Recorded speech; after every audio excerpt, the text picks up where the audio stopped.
eu li ontem que um especialista em economia comportamental falando de que a curiosidade, né, acaba causando na gente, quando a gente percebe que tem uma lacuna de conhecimento, isso causa um efeito como se fosse uma coceira, e a gente começa a procurar, a gente precisa coçar, né? Então, depois do dia de hoje aí, eu estou cheio de coceira aqui, vou confessar que estou cheio de coceira e vou tentar retribuir vocês aí, colocando mais algumas coceirinhas para gente nessa área que é tão bacana, a gente atua nisso aí há mais de 20 anos, tivemos aí a participação de vários colegas de trabalho, gente com quem a gente encontra aí nos aterros, encontra no dia a dia, e é uma área que ainda tem muito para se desenvolver, mas que a gente é cada vez mais realizado naquilo que faz e da forma como os aterros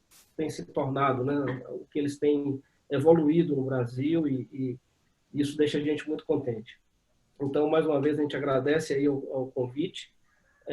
A gente vai falar hoje sobre gestão de aterros sanitários por indicadores, e esse é um campo que a gente procurou se envolver nos últimos anos. Né? A gente acabou vindo de operação para a área de consultoria, né? Depois de acumular aí alguma experiência em operações de aterros sanitários, mas a gente percebe que tem alguns gaps, não só na área de gestão, mas na área de números, de indicadores, de performance, que não são uma característica apenas do Brasil. A gente visita plantas fora do Brasil e vê lá fora também muitas oportunidades de melhoria com a implementação de técnicas de gestão, e foi nisso que a gente acabou reforçando aí a nossa atuação nos últimos anos. Então, a gente procura se ocupar aí de consultoria de eficiência operacional e também de um processo de educação corporativa junto aos funcionários, desde a equipe de base até a turma da engenharia, fazendo um pouco dessa ligação entre gestão e engenharia e trazendo esse tipo de ferramenta para os aterros sanitários. Então, eu vou começar a apresentação fazendo algumas provocações e tratando de algumas dores que a gente percebe nas operações do dia a dia. E, na sequência, o Leonardo vai concluir com a apresentação de alguns indicadores que são, ao nosso ver, indicadores indispensáveis em aterros sanitários. A gente começa nessa fase das provocações, desses questionamentos, falando um pouco sobre sistemas operacionais de aterro. Né? Existem vários sistemas operacionais, várias formas de se fazer o preenchimento e compactação dos resíduos. Alguns, dentre os recomendáveis, os mais utilizados são o preenchimento em rampa, seja morro acima ou morro abaixo. Mas o que falta, talvez, nas operações é um conhecimento de números, né? Qual é o meu custo operacional por tonelada? Né? Alguns aterros até têm, mas a gente conhece isso desmembrado, certo? Eu sei quanto custa por tonelada o preenchimento, o transporte do resíduo, quanto custa a minha compactação por tonelada, quanto custa meu preenchimento em uphill, quanto custa ele em downhill. Tá certo? Existe um entendimento de que com tratores de esteira, a operação em uphill é mais recomendada porque ela propicia uma maior compactação. Mas eu consigo medir realmente quanto eu estou tendo de compactação nos dois sistemas, eu consigo avaliar qual sistema compacta mais, quantos por cento o sistema uphill compacta mais do que o downhill, se é que ele compacta. E isso vale a pena, dado que ele vai ter um custo maior, porque os tratores trabalhando de baixo para cima, eles vão ter mais consumo de combustível, uma menor produtividade. Então, essas questões todas que a gente acaba não tendo, na maioria dos aterros, na maioria das operações, uma resposta. A gente não sabe dizer o porquê de uma série de definições que a gente faz no nosso dia a dia operacional e não sabe dizer também quanto custa. E essa é uma das provocações. A gente tem também uma dificuldade muito grande de avaliar os equipamentos que a gente utiliza. Né? Eu trabalho com um rolo compactador de resíduos ou eu continuo trabalhando com trator de esteira? Esse investimento compensa? Ele vai se pagar com o quê? Né? Com ganho de compactação? De quanto vai ser esse ganho de compactação? Como eu consigo controlar isso? Como eu consigo fazer essa conta de viabilidade? Qual é o melhor trator para o aterro? Né? Que tipo de trator me dá uma performance melhor? Se eu não consigo medir isso, se eu não acompanho isso, eu não vou ter como responder essas questões e fazer uma avaliação correta das minhas alternativas de operação. A gente vai para um outro campo aí que também a gente viu que tiveram várias questões, várias perguntas ao longo das palestras, e a gente para nessas questões também. Quer dizer, qual a camada de espessura prevista em projeto e qual é a executada? A gente faz esse acompanhamento, quer dizer, os aterros sabem dizer, eu previ no projeto uma camada intermediária de cobertura provisória de 40 centímetros. Tá ótimo, maravilha, foi o que o projetista definiu, está lá no projeto, eu vou aplicar isso aí. Foi 40 mesmo que eu executei? No final das contas, eu executei mais de 40 ou menos de 40? O que a gente vê na prática são camadas de cobertura excessivas, em que você acaba incorrendo num custo de solo, tá certo? A cada metro cúbico de solo a mais que você coloca na célula, além do que você precisava ter colocado, você está incorrendo em custos de corte, carga, transporte, espalhamento e compactação, tá certo? E, além disso, você incorre num outro custo, que é o custo do espaço, do airspace. Então, você tem uma perda de espaço no aterro em virtude dessa falha no controle operacional da sua execução. Então, esse acompanhamento entre previsto e realizado é uma coisa que a gente precisa ficar mais atento nas operações. E uma outra questão que a gente sempre fala, eu até vi algumas perguntas aí sobre isso. Qual é a camada ideal? Isso vai depender de uma série de fatores, vai depender do tipo de solo, vai depender do tipo de resíduo, vai depender da altura da camada, do sistema de drenagem, beleza. Mas, ainda assim, por que não é 10 centímetros a mais ou 10 centímetros a menos? Tá certo? Como o projetista vai ter condições, vai ter elementos para me mostrar esses ganhos de performance, se eu não tenho controle da minha operação, se eu não sei como é que eu estou executando isso? Então, essas questões todas que a gente vai trazendo como provocações, por um lado, e como dores, né, que a gente percebe na operação. Uma outra questão que sempre levanta aí discussões, se a gente voltar esse assunto para a mesa aí com os palestrantes anteriores, até com a própria audiência, a gente vai ter opiniões em vários sentidos aí. A camada intermediária de cobertura deve ser removida quando eu passar para a próxima célula, para a próxima camada de lixo? Tem gente que defende que sim, que isso aumenta a coesão, que aumenta o contato lixo com lixo, melhora a drenagem e que, portanto, é positivo. Mas, por outro lado, tem gente que defende que aquela camada intermediária de solo até melhora um pouco mais a estabilidade, você tem uma certa estrutura ali de solo que acaba melhorando ela e que a drenagem de célula já é projetada para conferir a drenagem que o sistema precisa para garantir uma boa estabilidade. Então, na questão técnica, você vai continuar discutindo isso aí e vão ter opiniões divergentes e pode até se chegar num consenso. Mas a questão econômica é conta, é matemática, não tem opinião na questão econômica. Tá certo? Se você calcular e se você fizer a análise do seu airspace, de quanto custa, quanto aquilo está lhe dando em vida útil, versus quanto custa manobrar 2 vezes esse material, e você chegar à conclusão que naquele seu caso, porque não existe uma solução que vale para tudo, né? O professor Clóvis até respondeu isso aí sobre cobertura, depende de várias condições, depende de vários números do aterro, e aí você tem que saber para você se vale a pena ou não vale. E como fazer isso? Através de uma conta, de um cálculo de viabilidade, que, como eu disse, é matemática, né? A gente chega, quando a gente falou dessa conta, a gente abordou um tema que é o airspace, né? É o espaço. O aterro, ele vive disso. No final das contas, no final do dia, o aterro é um armazém e a gente é pago para guardar lixo. Então, o espaço físico do aterro é o principal número do negócio, é o KPI que precisa ser controlado com lupa e é o que tem que ter assim um controle muito, muito eficaz, né? E você tem que controlar isso aí, saber esses números, até para tomar algumas decisões de investimento. Por exemplo, avaliação de uso de GCL. Muita gente muita gente coloca, o GCL é caro, é muito mais caro do que eu tenho máquina, para mim mexer com argila é muito mais fácil e tal. Fora toda a segurança de processo, que a gente já sabe que não tem, a gente até viu na própria apresentação é, da Priscila, é, fora tudo isso, né, todas as questões de controle, de garantias e etc., você tem também um ganho de espaço bem interessante. E se você faz a conta e traz isso para a equação, muitas vezes você vai conseguir ter uma análise melhor daquela sua decisão de investimento.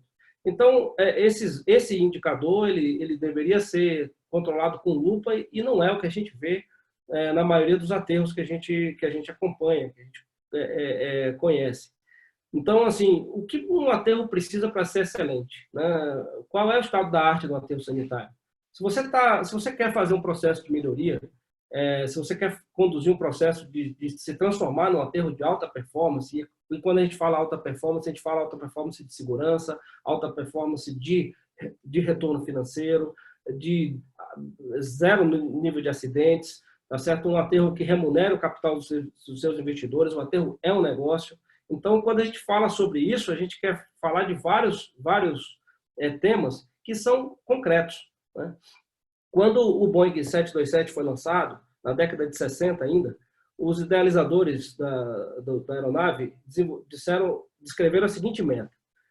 O 727 precisa ter 131 assentos, viajar de Miami a Nova York sem escalas e pousar numa pista com menos de 1 milha. Era uma meta audaciosa, mas ao mesmo tempo concreta. Eles não pediram para fazer o melhor avião do mundo, mas o resultado dessa corrida tecnológica, de projeto, de estudos e de desenvolvimento, foi o melhor avião do mundo naquela época. Então, é disso que a gente está falando, tá certo? A excelência, ela se traduz em metas concretas e indicadores. O resto é opinião. Eu posso ter a opinião que o melhor aterro do Brasil é o aterro A, e os meus colegas podem ter a opinião que o melhor aterro do Brasil é o aterro B.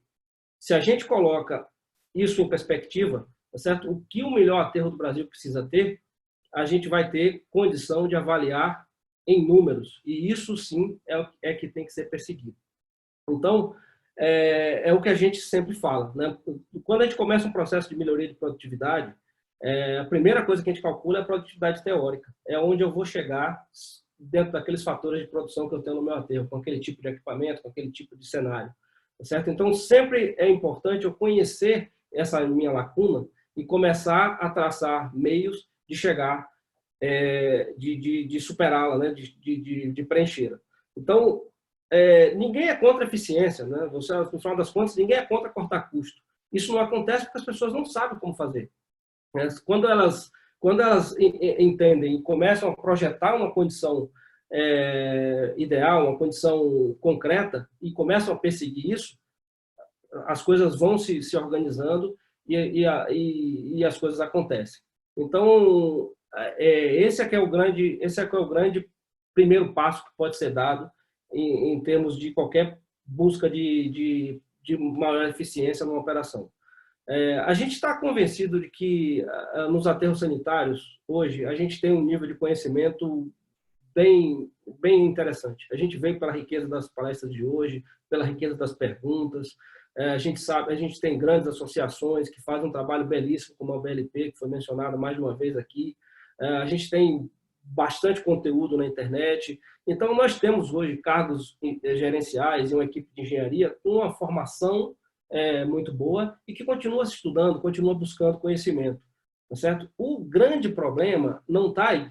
O grande problema está justamente na lacuna que a gente tem entre essas equipes e as equipes operacionais. As equipes operacionais, isso acontece no Brasil, acontece também fora, mas aqui de forma muito mais grave, muito mais intensa, eles ingressam no mercado de trabalho sem uma educação formal e não continuam estudando. Não tem programas de capacitação, programas de formação que façam com que essas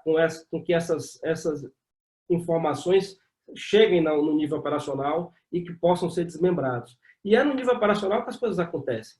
Então, quando a gente vê o dia a dia, quando você chega numa operação e começa a ver um monte de coisa assim, se você olha, poxa, será que esse cara não sabia qual é o objetivo? Para que eu pinto uma guia de calçada? Eu pinto, no mínimo, para melhorar a visualização, por causa de estética, E não é esse o objetivo que eu estou vendo na foto. Quer dizer, não é isso o objetivo que a gente vê na prática. Né? Para que a gente faz uma drenagem pluvial?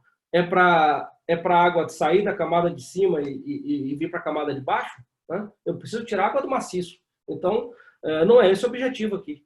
Né? Para que eu faço uma drenagem pluvial? Se eu faço uma travessia mal dimensionada, né? Que vai acabar empoçando e vai acabar levando a minha travessia embora. E aí, no próprio processo de execução, eu deixo tanta sujeira que eu vou acabar obstruindo toda a saída de água ali. Certo? A impressão que a gente tem é que a pessoa que executou isso aí não sabia o que estava fazendo. Ele não sabe o que está fazendo. E, na maioria das vezes, ele não sabe mesmo. Esse é o grande detalhe. Né? Existe uma grande diferença de linguagem entre a equipe que projeta, a equipe que gerencia as atividades e a equipe que as executa no dia a dia. Então, existiu um estudo conduzido por uma pesquisadora, uma psicóloga em Stanford, em 1990, a doutora Elizabeth Newton. Ela separou dois grupos de pessoas e ela definiu o seguinte: ela teria o grupo de ritmistas e o grupo de ouvintes. E aí o exercício era muito simples. Os ritmistas tinham que tocar uma música, batucar uma música, e os ouvintes tinham que identificar essa música. Mas o curioso é que era o seguinte: entre os ritmistas, ela dizia qual era a música tinha que ser uma música muito simples, o hino nacional, o Parabéns para Você.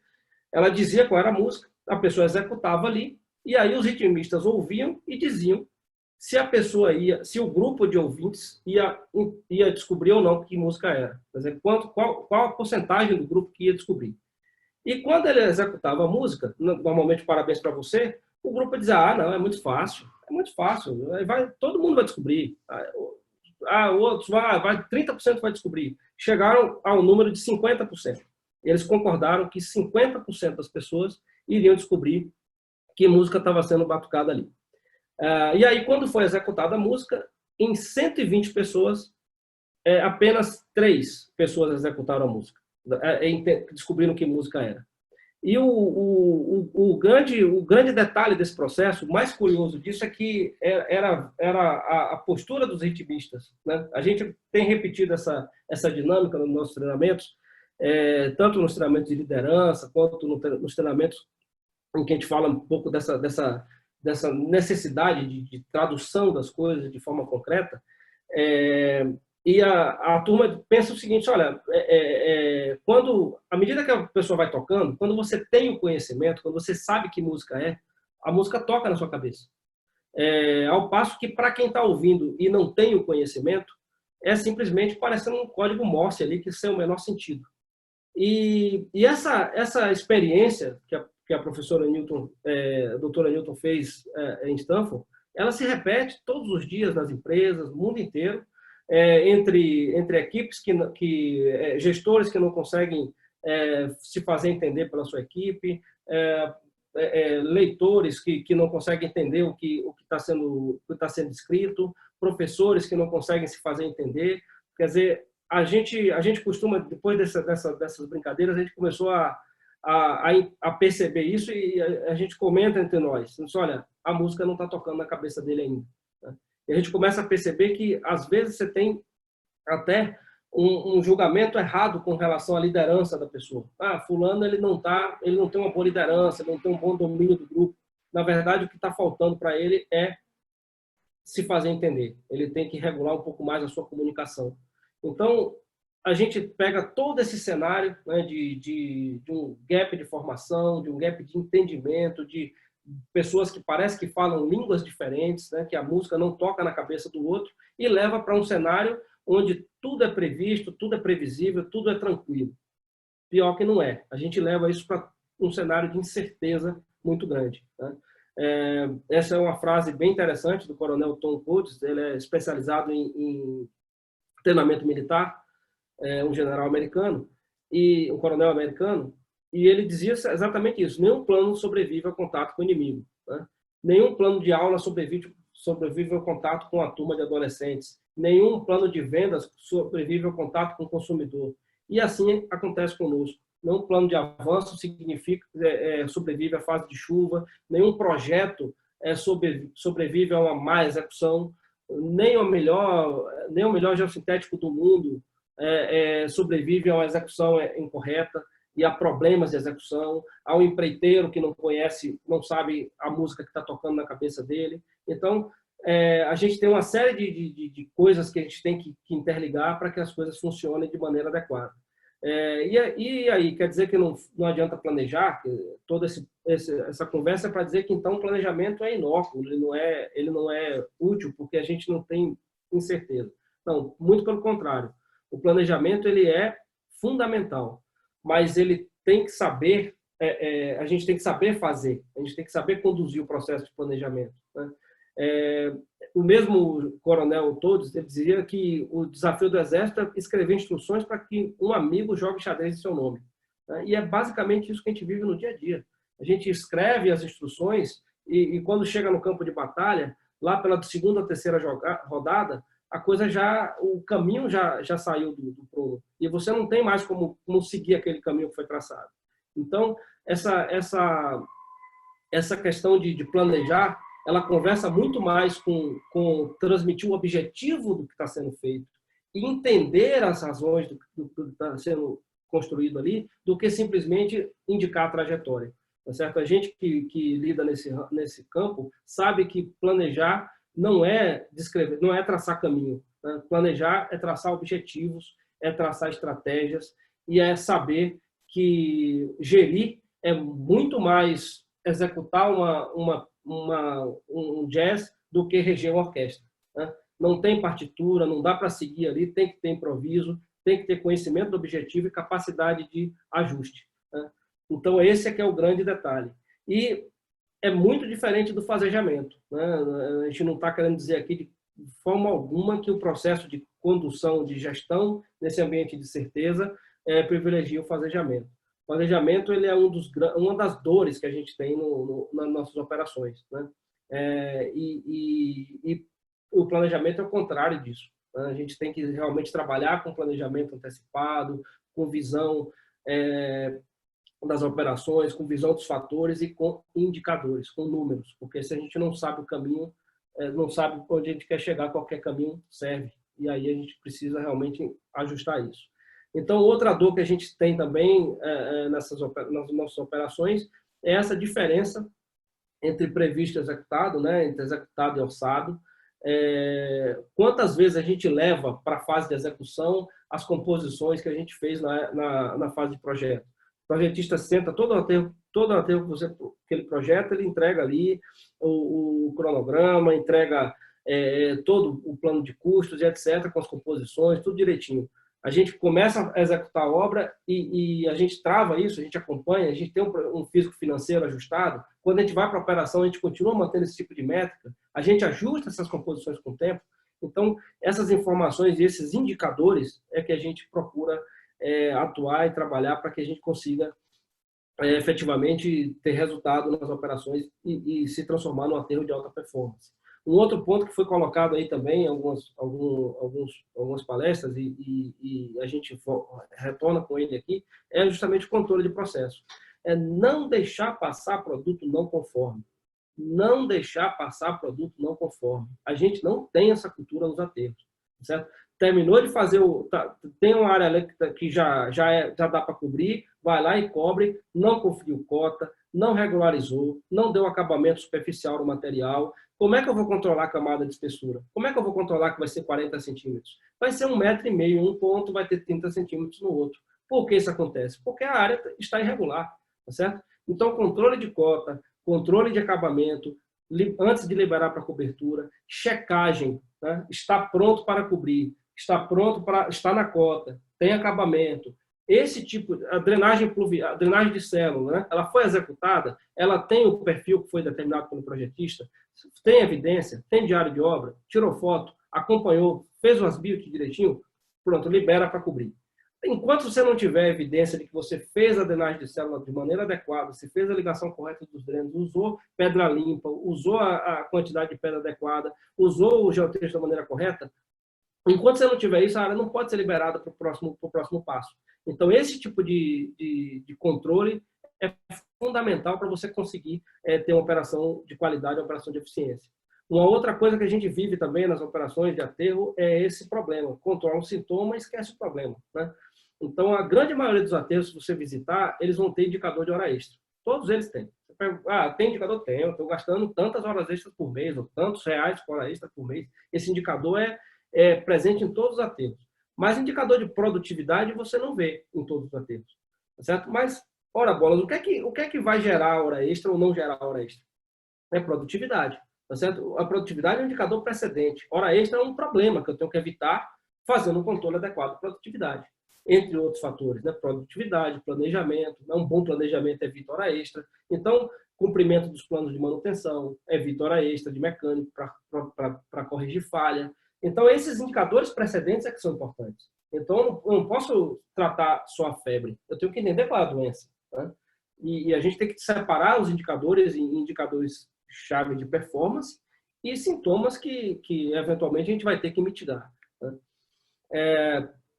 A gente mostra aí esse slide, é de uma palestra que a gente participou em Las Vegas em ano passado. Mas mostra um estudo de 2015, né, que fala sobre a adoção de tecnologia nos diversos setores da indústria americana. Então, você tem aqui os diversos setores de indústria, né, as indústrias em si, e aqui você tem as áreas dentro da empresa. Então, área trabalhista, financeira, operacional, logística, etc. E aqui você tem mídia, finanças, óleo e gás, né, mineração, real estate, né, imóveis e tal. Então, tem todo esse quadro.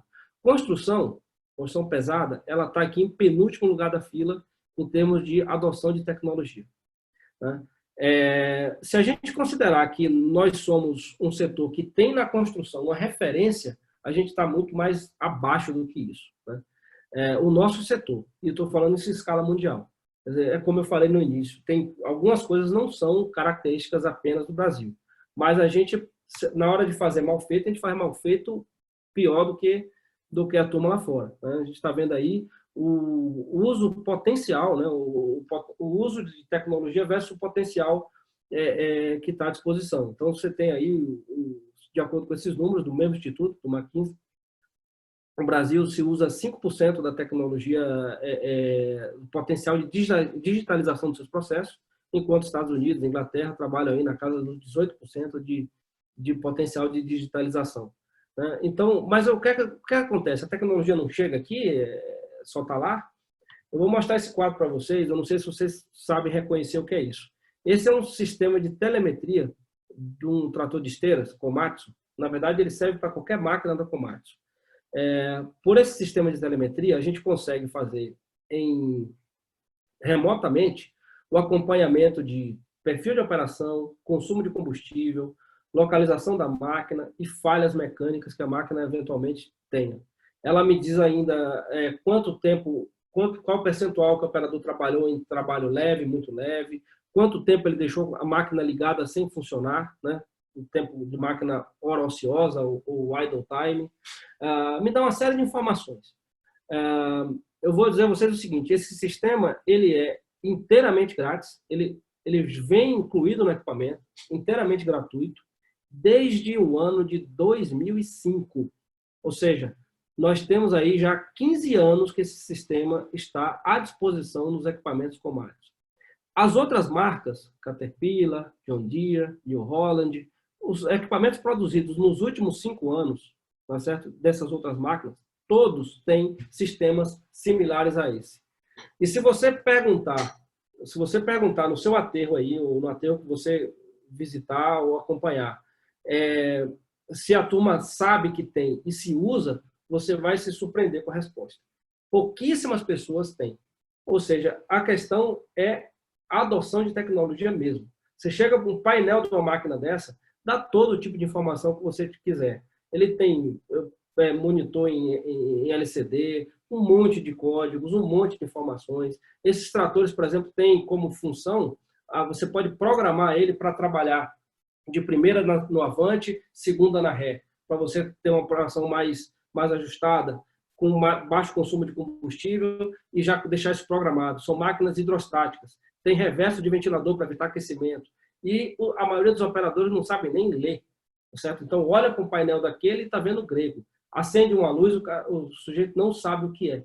Ou seja, existe realmente uma lacuna muito grande. Você faz um investimento numa máquina dessa, que custa hoje algo em torno de R$800 mil, e coloca na mão de uma pessoa mal remunerada e mal treinada. Certo? Então, essas situações é que a gente precisa combater. Né? E a gente tem, para encerrar essa primeira parte, né, e passar aí a palavra para o Leonardo, a gente tem uma boa e uma má notícia. Né? A boa notícia é que os problemas não se resolvem individualmente. Né? A má notícia é que não se resolve individualmente. Você não pode atacar só uma coisa. E a boa notícia é exatamente a mesma. Eles não se resolvem isoladamente. Eles se ajudam mutuamente. Então, quando você fala em implantar um programa de educação corporativa, você fala também, isso conversa também com implantar um sistema de indicadores, porque a devolutiva desses indicadores para a equipe é que fazem com que eles abracem e que eles melhorem. O operador, o ajudante, ele não vai melhorar se ele não tiver retroalimentado ali com informações de performance, de produtividade, etc. E você também não consegue ter um alto nível de informação se você não começar a inserir no seu processo alguma coisa de tecnologia. Começar a usar primeiro o que tem à sua disposição e depois aperfeiçoar o uso com mais ferramentas que estão disponíveis hoje no mercado. Então, é todo um conjunto de coisas, de ações, que acabam criando um processo sinérgico e que vão fazer com que a gente tenha realmente uma trilha, um caminho no sentido do aterro de alta performance. Tá certo? Então, eu vou encerrar essa minha primeira parte e deixar que o Leonardo continue aí. Eu não sei se eu estourei o tempo, mas vai lá, Léo. Foram só 30 minutos aí, Nilton. Tá bom. Acho que você tem que interromper o seu compartilhamento para eu poder compartilhar minha tela aqui. Vamos lá. Pronto.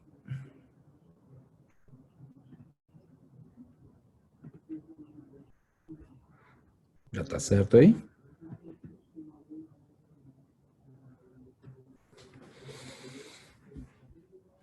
Certinho, perfeito. Ok. Bom, eu vou deixar meus agradecimentos para o final, só para não perder a ida aqui da tocada da apresentação. Né? E, bom, o Nilton expôs aí uma série de provocações e situações que a gente encontra nas operações dos ateus como um todo, no Brasil e pelo mundo. Né? E eu começo perguntando também, provocando aqui, né?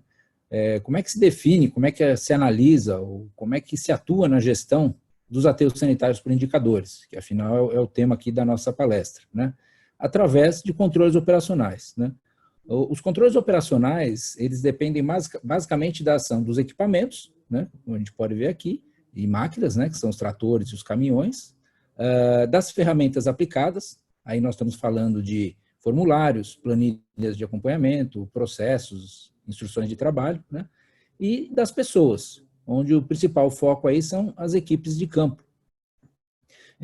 Nós já treinamos e orientamos aí todo tipo de público, né, de pessoas da frente de operação, de engenheiros, de alta gerência, diretoria, né? Mas o que a gente pode dizer é que nenhum deles é tão engajado e tão envolvido como as equipes de campo, né? Então, dentro desse processo de educação corporativa, esse pessoal normalmente realmente se supera, né? A gente imagina aí que vai ser um fardo para eles, que vai ser cansativo e difícil para esse grupo participar de uma sala de aula, sentar e aprender, que normalmente, por fato de eles terem uma baixa instrução formal, vai ter alguma dificuldade, e é justamente o contrário, né? Eles não só participam, aí fazem perguntas, colocam exemplos de situação do dia a dia deles, onde a gente acaba aprendendo muito também com esse processo, né? Como eles cobram por informação, né? Eles ficam em cima ali das agendas de treinamento e tal. Aqui, como o Nilton falou de uma das dinâmicas que a gente faz lá nos aterros, aqui foi a realização de uma delas, né? Ou seja, a gente usa essa ferramenta da dinâmica, né? Para que a equipe tenha um melhor entendimento das práticas, dos conceitos, né? E acaba ajudando muito aí na fixação e na aplicabilidade das informações. E aí, E como é que nós devemos tratar esses indicadores, né? Nós vamos falar de indicadores aqui, né? Primeiro, eles devem ser desmembrados, né? Na sequência, devemos identificar quais são os indicadores precedentes, ou seja, aqueles que estão dentro do campo de ação das equipes operacionais, como a gente colocou nesse quadrinho aqui, né? Por exemplo, para ter uma maior densidade, que a gente trata aqui dentro do airspace, vamos falar mais adiante, né? O que está na mão do controle do pessoal de campo? O número de passadas dos equipamentos, né, e o controle de camada. Para acompanhar, por exemplo, a produtividade, para ter uma maior produtividade, né, também o controle que se faz é a distância e inclinação da rampa, entre outros controles, lógico. A gente colocou os principais aqui.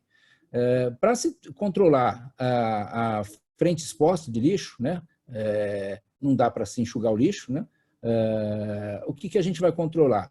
Frente exposta em metros quadrados por dia, né? E para ter maior confiabilidade, o que a equipe deve fazer para melhorar, para acompanhar com a melhor confiabilidade dos equipamentos, é inspecionar e cumprir os planos de manutenção das máquinas aí, dos tratores, né? Isso deve ser sempre acompanhado diariamente pelas equipes, né? Hoje a gente tem aí ferramentas como o WhatsApp e também as redes sociais, que são importantes ferramentas aí na passagem de informação, de acompanhamento, e a gente se vale muito delas, né? Mas o que é importante é que a informação e o acompanhamento estejam ali na frente de operação, né? Junto com as atividades, né? Aqui a gente vê o exemplo, por exemplo, são containers que tem junto à frente de operação, onde estão ali todas as instruções de trabalho, os acompanhamentos dos números, dos indicadores, né? E com isso as equipes conseguem fazer uma associação direta do que elas receberam de treinamento em sala com a prática, né? E ali mostrando os resultados. Ou seja, com isso a gente ganha uma aderência por parte da equipe, aí quando você está fazendo essa devolutiva para eles, mostrando os indicadores, mostrando o treinamento que ele teve em campo, né? E também garante com isso que eles tenham mais cuidado no preenchimento e na hora que eles vão trazer essas informações justamente para gerar os indicadores, né? Para isso também é importante o quê? O desmembramento do planejamento, que aqui a gente chama de microplanejamento, né? Que nada mais é do que a organização das tarefas em atividades diárias, né? O microplanejamento ele estimula a cultura do pensar antes de fazer, como também colocou ali mais atrás ali, aquela questão de pintando a guia e tal, ou seja, o que eu vou fazer, por que eu vou fazer, aonde eu vou fazer, né? Tem que trazer para campo, isso tem que acabar ficando de forma mais intuitiva, né?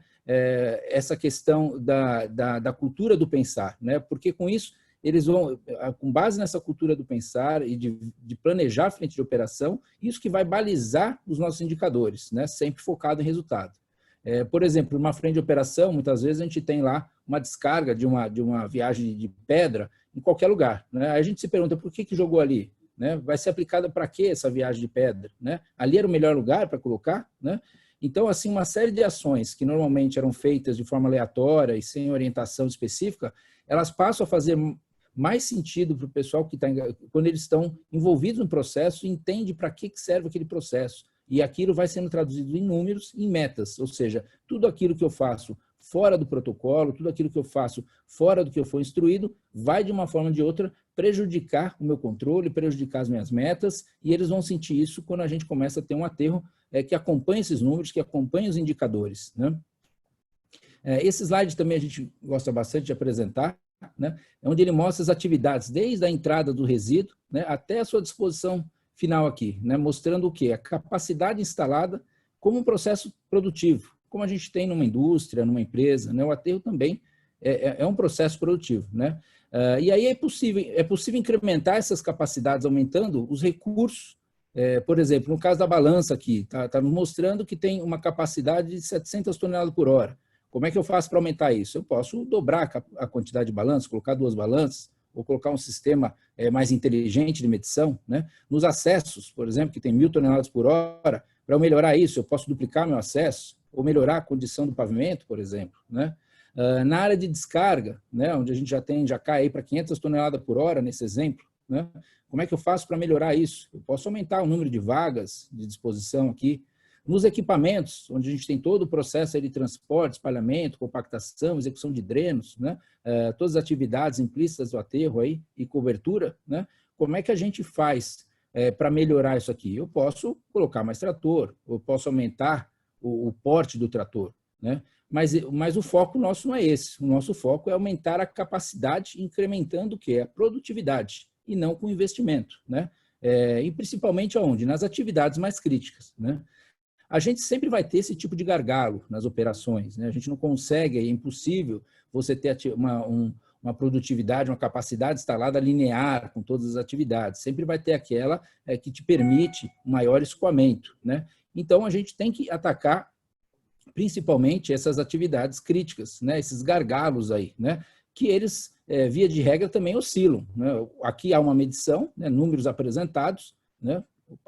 Números apresentados, mas efetivamente a gente não consegue manter isso ao longo do dia, ao longo da semana, né? O que acontece? Eles oscilam, né? Oscilam por conta de quê? De chuva, né? Por exemplo, se quebrar um equipamento desse aqui, a nossa produtividade já vai cair tendendo a zero numa frente, se ela se fechar, por exemplo, né? Então, a gente tem que analisar esses gargalos de produção, mas não só isso, né? Além disso, também temos que analisar o quê? As entradas e as oscilações de resíduo, né? E é importante o que esse gráfico nos mostra aqui. Primeira coisa que a gente vê é o seguinte, que os aterros, eles são equipamentos, né? Obras de engenharia, né? Que eles têm um processo de fluxo não linear, né? Então, isso é importante, eles são processos não lineares, né? Ou seja, ele tem uma oscilação dentro das suas atividades, diferente, por exemplo, de um processo industrial, de um processo que tem, de uma montadora, por exemplo, onde você tem o dimensionamento adequado para que entre peças e no final você saia com o carro montado. Aqui não, a gente tem oscilações e essas oscilações, além de oscilarem, não são constantes, não oscilam de forma constante, né? Então, a gente tem, por exemplo, aqui, esse é um gráfico que mostra, ao longo de 24 horas, a quantidade de resíduos que entrou numa segunda-feira do aterro, né? Cada grupo desses são um grupo de horas, né? Dentro das 24 horas. Aqui foram analisados 5 dias distintos de uma segunda-feira, ou seja, 5 segundas-feiras, né? Um mês aqui que tinha 5 semanas, né? E o que a gente vê? Lógico que tem uma crescente de fluxo de geração, né? E isso é expressivo. Se a gente pegar nos momentos de baixo fluxo para um momento de alto fluxo, a gente tem uma relação aí de quase 5 vezes, né? E dentro do próprio horário, ao longo de algumas semanas, a gente tem uma oscilação que chega a dobrar, né? Como aqui a gente vê da casa de quase 200 toneladas por hora e num outro momento chegando aí passando das 400 toneladas por hora, né? Então, o desafio aqui é o dimensionamento e otimização, considerando todos esses picos de alta e baixa no recebimento do resíduo, né? Para isso, mais do que nunca, as atividades devem ser conhecidas e medidas constantemente, né? E como é que a gente faz isso, né? Aqui a gente, nesse slide, particularmente eu gosto bastante dele, porque ele resume aqui uma inter-relação entre os 3 principais indicadores, né? E mostrando a sua importância aí.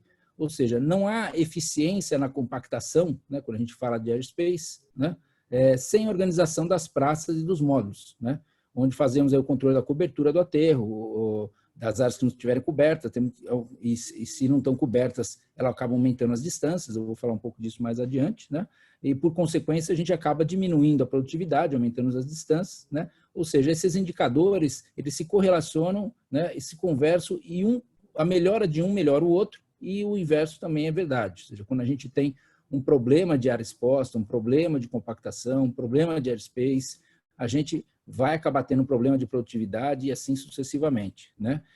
E o indicador de produtividade, esse primeiro que vamos começar a falar aqui, né?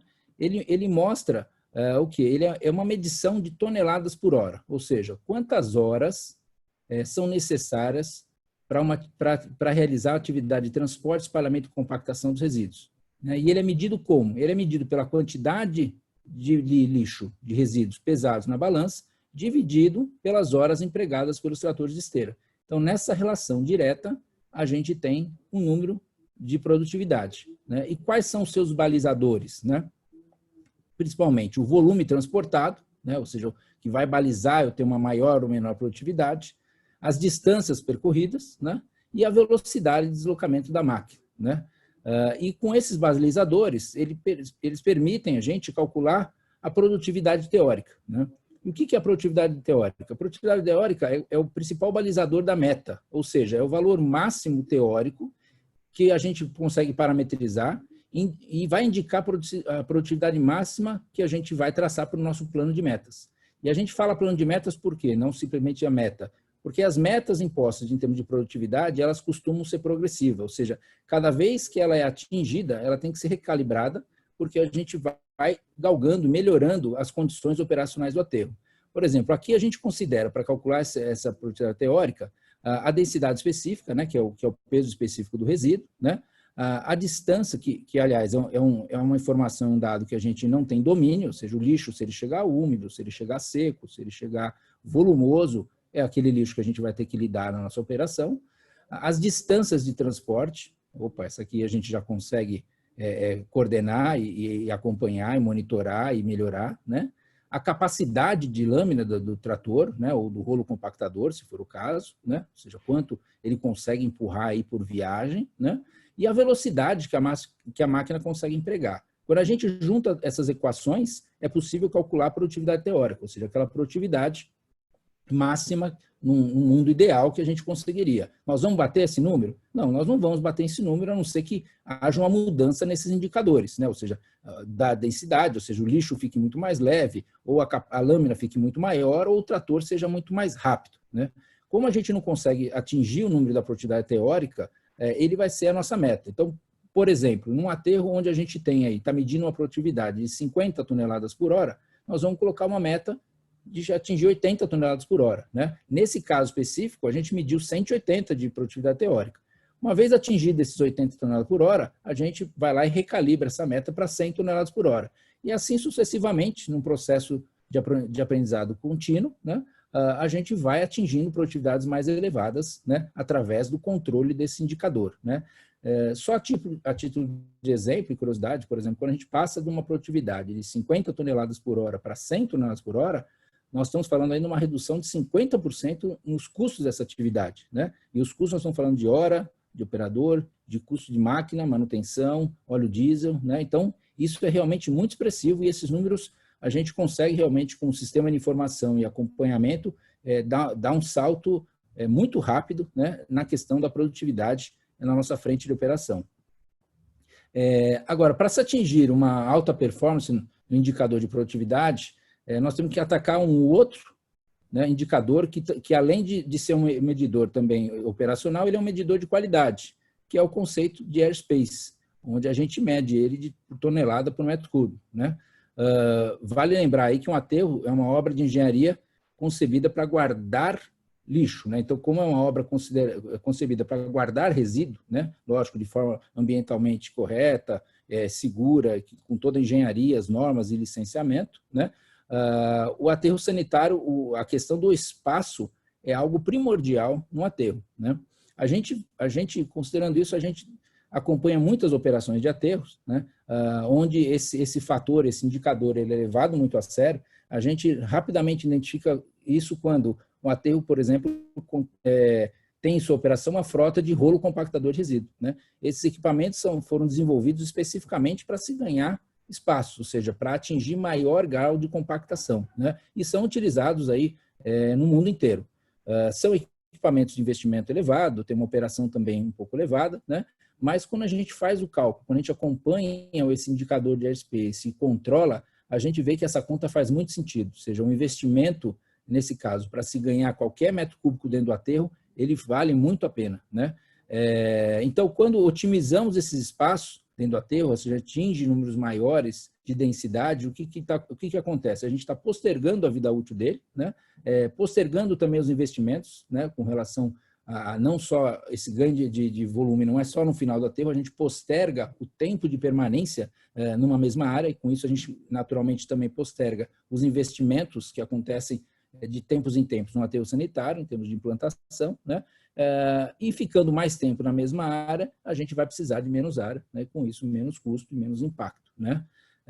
Nesse caso, por exemplo, a gente comparando com o caso anterior, a gente conseguiu dobrar a produtividade, ter uma economia de 50%, aqui os ganhos são muito maiores, até muito mais expressivos do que os ganhos de produtividade, né? E nesse indicador, né, do airspace, né, da densidade, né, o objetivo qual que é? Através de um sistema de informação que envolve topografia, monitoramento, controle dos recalques, inclinação das rampas, e o tipo de equipamento aplicado, como, por exemplo, falei dos rolos ou mesmo com os tratores de esteira, né, a gente consegue avaliar o desenvolvimento operacional, né, ou seja, como é que está qualitativo e quantitativamente a nossa operação ali diariamente na frente, né, ou seja, estamos acompanhando a densidade, estamos acompanhando a compactação, né, conseguimos também dimensionar as expectativas dos avanços das camadas de lixo, ou seja, quando a gente trabalha de forma modular, a gente vai mostrar um pouco disso aqui, a gente consegue se planejar com relação ao avanço do lixo, né? E, por fim, que é um dos principais objetivos, né? É o dimensionamento e o controle da vida útil do empreendimento, né? E aí a gente dá uma provocada aqui também, né? Nesse contexto aqui, para ser mais produtivo, precisa abrir mão da qualidade, né? Até que é possível, né? A gente ser mais produtivo abrindo mão da qualidade, né? Quando a gente está falando de lixões, se você gastar menos hora, né? Você vai gastar menos, né? Ou seja, teoricamente você está sendo mais produtivo e a qualidade você está abrindo mão. Você consegue abrir mão da qualidade e sendo mais produtivo.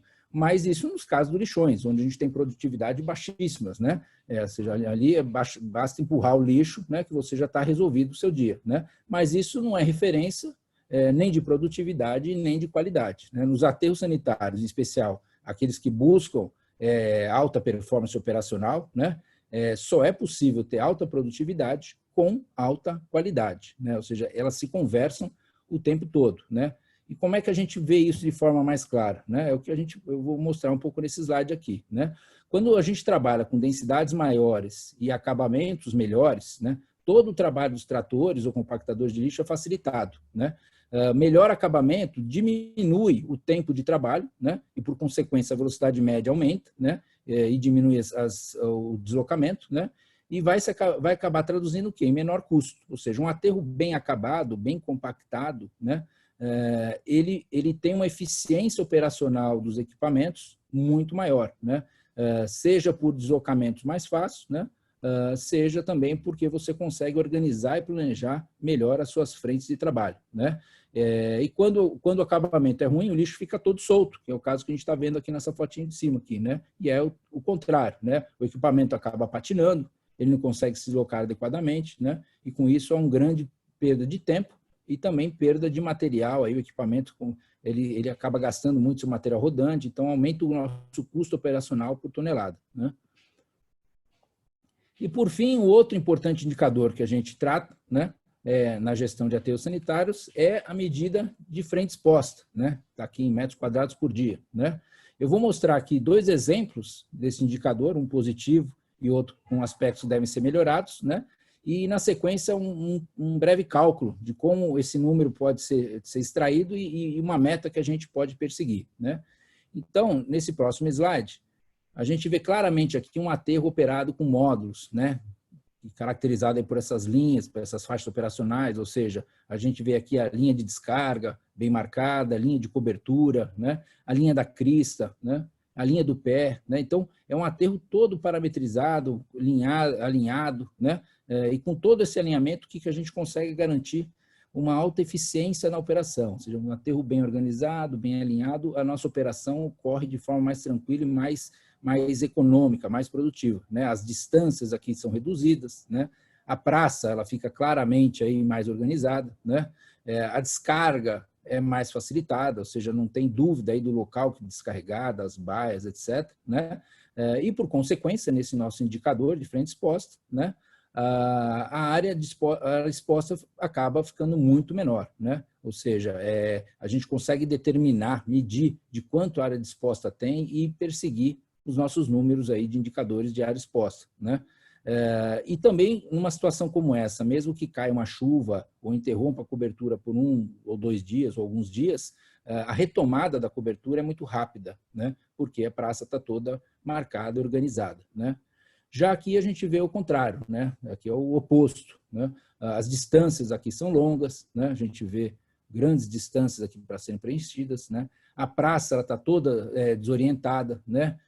Você vê aqui uma descarga de lixo, de terra para cobertura num ponto, depois acabou de cobrir num outro lugar, o trator já está para cá, né? Então, isso vai acabar derrubando aí o nosso indicador de frente exposta, né? E assim, quanto maior a frente exposta, né, o nosso indicador que acompanhar esse número, vai acabar tendo o reflexo direto, que é a geração de mais chorume, mais lixiviado aí, as vazões vão aumentar, né? Além, lógico, de outras questões, como geração de odor, atração de vetores, né? Eventualmente espalhamento de resíduo aqui por conta da ação do vento, né? Então, quando a gente persegue esse indicador, a gente diminui o efeito de todos esses inconvenientes aí de uma operação, né? Já nessa ilustração, que é uma operação, uma operação típica de aterro sanitário, né? Ou seja, bem controlado aí e modular, né? A gente vê aqui uma operação em uphill, né? Como o Newton apresentou mais tarde lá, né? Estamos operando aqui de baixo para cima, né? E um alinhamento muito claro aí da rampa de descarga, da frente de descarga, da área de cobertura, né? Para esse exemplo, a gente considerou aqui uma entrada de resíduo de 1.000 toneladas a dia e uma densidade aí de 1 tonelada por metro cúbico, simplesmente para facilitar os cálculos, né? E adotamos uma frente de descarga aí de uma largura de 25 metros, né? Nesse exemplo, quando a gente consegue equacionar o nosso aterro com esse tipo de modelagem, onde a gente tem que atingir para conseguir controlar, né, a gente rapidamente calcula aqui o avanço do resíduo, né, ou seja, se entra 1.000 toneladas e tem 25 metros de largura, ele vai ocupar aí 200 metros cúbicos por dia. Esse é a área gerada de cobertura a ser coberta diariamente, além desse talude lateral também, que acaba gerando para esse tipo de modelo de aterro, né, ou seja, 256 metros quadrados por dia, que se a gente dividir aqui, a gente vai achar também 8 metros cúbicos, 8 metros lineares por dia. Então, não é muita coisa, né? E normalmente não é mesmo, né? As áreas que a gente tem que cobrir diariamente no aterro não são grandes, né? Elas são grandes quando a gente deixa acumular, quando esse trabalho não é bem feito, né? Mas, via de regra, mesmo em aterros que recebem aí 2, 3, 4, 5 mil toneladas de resíduo por dia, né? A área de cobertura nunca é muito grande, né? Ou seja, você consegue avançar e dominar essa área facilmente, né? E aí, então, aqui a gente consegue, por exemplo, ter essa meta, a nossa meta, nesse caso, é 256 metros quadrados por dia de cobertura. Então, esse é o nosso indicador. Por dia, temos que cobrir 256 metros quadrados. É óbvio que a gente não vai esperar o final do dia para cobrir, né? Conforme o lixo vai avançando, a gente já vem cobrindo aqui e deixando uma área mínima exposta, né? A gente costuma até adotar 5 metros aqui da linha da crista, né? Que é a área mínima que a gente deixa para o trator fazer o trabalho de compactação de crista. Então, tirando esses 5 metros, toda a outra área tem que vir ao longo do dia sendo coberta. Então, a gente terminou o dia, a área está 100% coberta, no outro dia ele começa a avançar e a gente vai assim sucessivamente cobrindo, né? Ah, mas eu não consegui cobrir por causa de chuva, não consegui porque eu tive algum problema. Ok, você vai ter num dia 200 metros, 2 dias 400 e assim por diante, mas você sabe quantos metros você tem que cobrir. Está lá controlado, né? Então, a nossa meta aqui é muito clara, né? É cobrir uma área de 256 metros quadrados, né? A área efetivamente exposta tem que ser exclusivamente da rampa, que é a nossa área de operação, né? Que nunca é muito grande, né? Quando a gente consegue garantir rampas aí da ordem de 1 para 3, 1 para 4, dependendo do tipo de operação, né? Numa largura como essa, nós estamos falando de 500 metros quadrados, né? Que é uma área, é um aterro grande, né? Então, essa é a área que nós vamos trabalhar e diariamente, e o aterro vai ter eternamente essa área descoberta, mas é uma área operacional. O restante tem que estar coberto, né? O que é importante? Assim como a gente falou ali na questão da densidade, falamos também na questão de produtividade, no indicador de área exposta, né? É importantíssimo a gente sempre contar com um aterro bem acabado, né? Bem compactado, né? Aterro mal acabado, mal compactado, a gente acaba tendo esse efeito aqui, né? Ou seja, ele está todo irregular e a regularização acaba acontecendo na camada de cobertura, na terra, né? Por mais que a gente aqui até atinja a meta de área de cobertura, nós estamos comprometendo o consumo de terra, nós estamos comprometendo o airspace, né? Ou seja, estamos ocupando espaço nobre dentro do aterro, né? Caro, com terra, né? Como o Newton colocou lá atrás também. A gente chega a acompanhar alguns aterros onde a gente vai fazer algum tipo de ensaio, etc., e acha lá 1 metro, 1,5 metros de camada de lixo. Por que isso? Porque ele não estava bem compactado, não estava devidamente com caimento adequado. Então, não se faz correção de caimento, não se faz correção de cota na terra, né? Isso tem que ser feito no lixo, né? Isso sempre assim para evitar, para a gente conseguir ter uma efetividade tanto na cobertura diária, quanto nos indicadores de produtividade dos tratores que vão fazer essa atividade e também na densidade do nosso aterro, né? E assim todos esses indicadores aqui apresentados, né, a gente associa eles e controla as atividades, e é a única forma que a gente enxerga para alcançar um aterro de alta performance, né? Ou seja, quando a gente fala na gestão de aterros sanitários por indicadores, para se atingir a alta performance, nós temos que acompanhar os números, como a gente já explicou aqui, quais os principais números e como acompanhar. Nesse dashboard especificamente, né, nós estamos trazendo aqui um acompanhamento da produtividade acumulada, ou seja, a produtividade ao longo do mês, né, do dia 1 ao último dia aqui do aterro como um todo, né? Então, diariamente as equipes receberam essas informações, elas acompanharam para saber como é que está a evolução da produtividade naquele mês, né? Também é possível fazer o acompanhamento por turno de trabalho, ou seja, cada turno teve a sua produtividade específica, né? Separando a quantidade de resíduo que entrou e a quantidade de horas utilizadas cada turno, a gente tem o número de produtividade por turno, né? E dá até para brincar aqui, fazer uma classificação, ou seja, uma coisa saudável aí, onde as equipes vão perseguir números melhores e uma certa competição saudável, né? Aqui mostrando esse mesmo número, mas por turno, ou seja, cada equipe aí foi acompanhando o seu número, né? Então você vê uma aqui que ao longo começou bem, acabou tendo um deslize, depois deu uma melhorada, e assim sucessivamente, cada uma delas acompanhando a sua produtividade. Esses outros 3 gráficos aqui de pizza trazem para a gente a aplicação dos tratores, dos equipamentos periféricos e dos caminhões, né? Ou seja, quanto de hora foi empregada aí na frente de operação, na cobertura dos resíduos, na execução de drenagem, em outras atividades de obra, de implantação, né? Então, ele traz esse tipo de informação.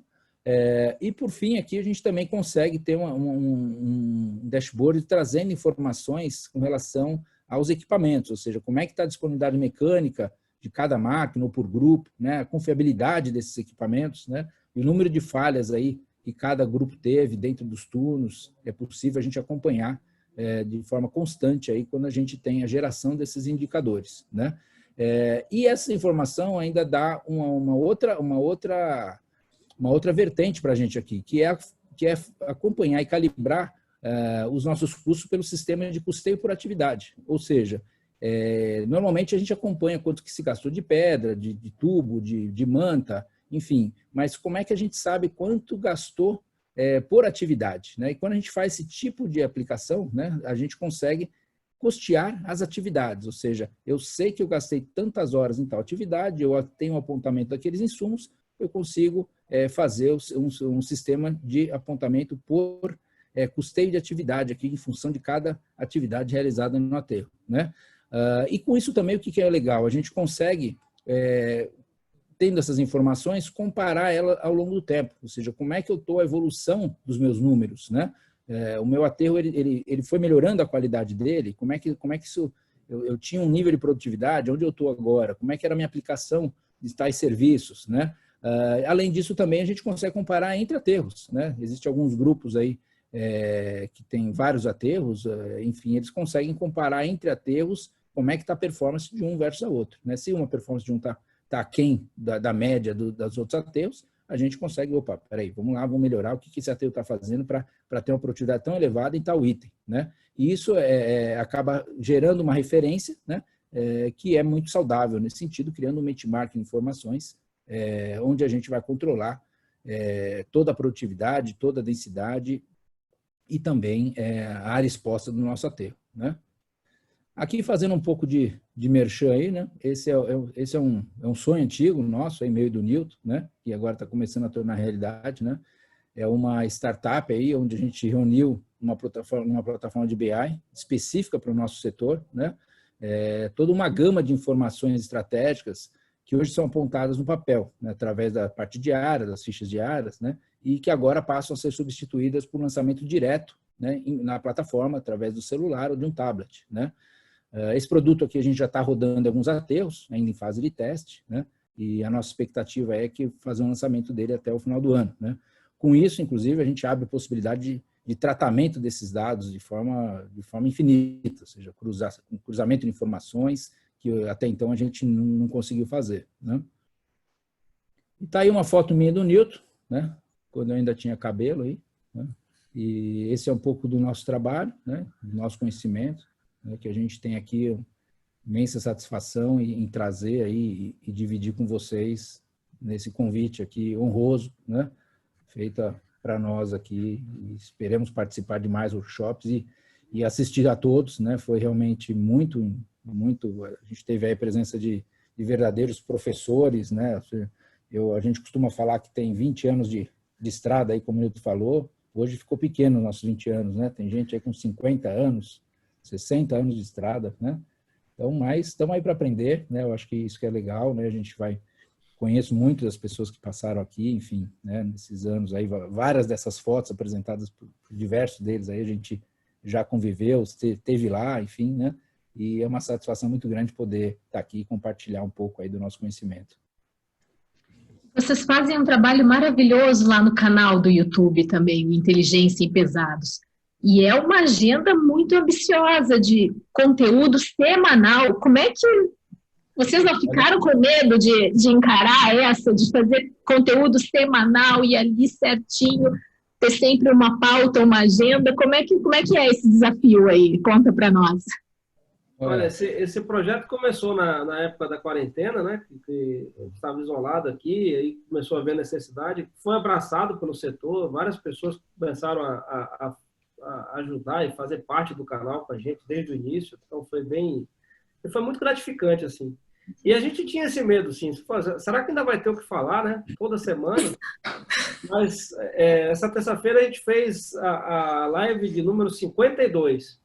52. E tem assunto para a próxima. Então, essa é a nossa meta, é sempre ter assunto para a próxima. Eu acho que assim a gente vai chegar longe com essas lives aí.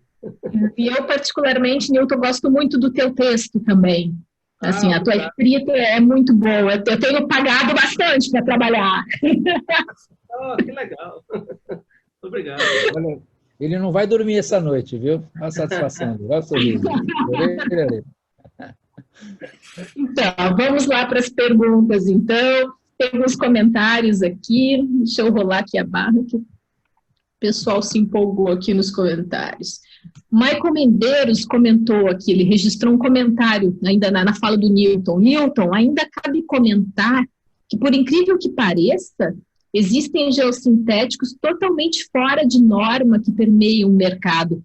O cliente precisa ver isso que o futuro é um complicador, ou um possível passivo que ele vai ter que responder por isso. Ele dá esse alerta em termos de qualidade de material nos aterros sanitários. Isso é uma coisa que a gente trabalha bastante com os clientes, esse trabalho de inspeção do material e acondicionamento, bem como a Priscila falou bastante lá, e a gente trabalha muito forte isso. E a gente teve até uma live algumas semanas atrás com o pessoal, com o Thiago Zanon e o Júlio Zambrano, falando sobre a meta de vazamento zero em aterros, né? Onde a gente falou bastante sobre esses cuidados, né? de inspeção e etc. É uma realidade mesmo.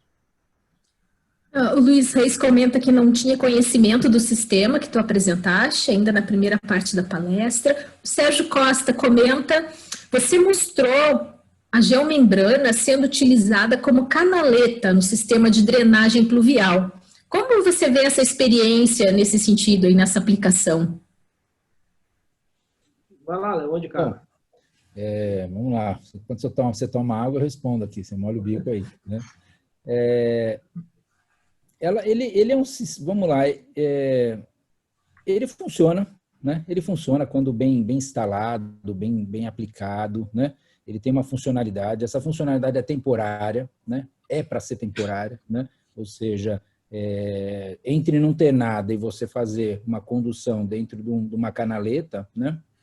Ela acaba funcionando, né? Ela vai conduzir a água, vai evitar um assoreamento ali, uma formação de ravina, etc., né? É óbvio que ela tem que ser bem instalada, no local correto, enfim, né? Já superado isso, mas ela é provisória, ela tem que ser provisória, ela é uma solução muito temporária. O que a gente vê é que ela acaba não sendo provisória, né? Ou seja, muitos lugares, já visto aí os investimentos com sistemas de drenagem, né? O pessoal acha que é caro, mas é muito caro, tal.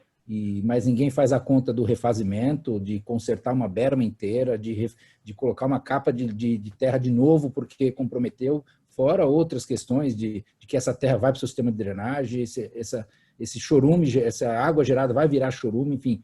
Essa conta não é uma conta inteligente, né? É uma economia que não é inteligente. Então, a gente defende muito os sistemas tradicionais ou sistema com gabião, etc., ou com calhas ou com geogrelhas, né? Tem se mostrado extremamente eficientes.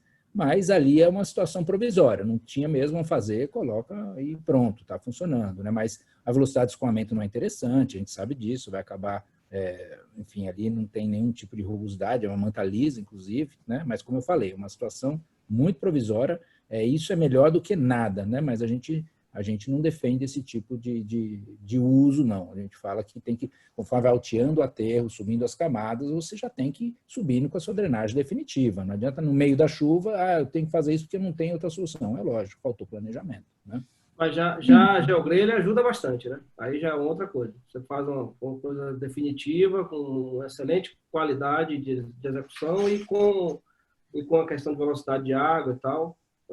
Melhor usando o produto certo de geossintéticos é sempre uma boa saída.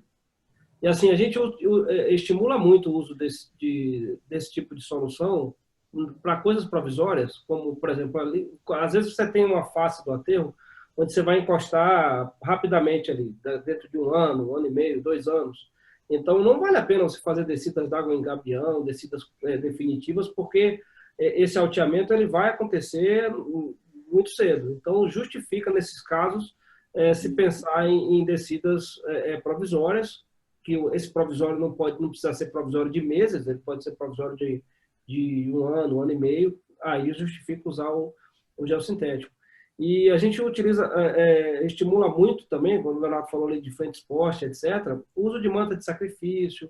É sempre importante se fazer conta nas operações. Muitas vezes você vai, vou usar um pedaço de manta ali para fazer uma manta de sacrifício e depois esse material vai ser perdido. Tá, calcula quanto você vai deixar de gerar de chorume versus o tratamento do chorume durante um período de chuva, por exemplo. Vai valer a pena. Então, assim, é sempre bom trazer o número para a conversa. Né? É sempre importante trazer o número para a conversa. Não tem outra alternativa. Excelente. Luiz Reis pergunta também para repetir o canal do YouTube. Pode colocar ali para nós no chat também, o canal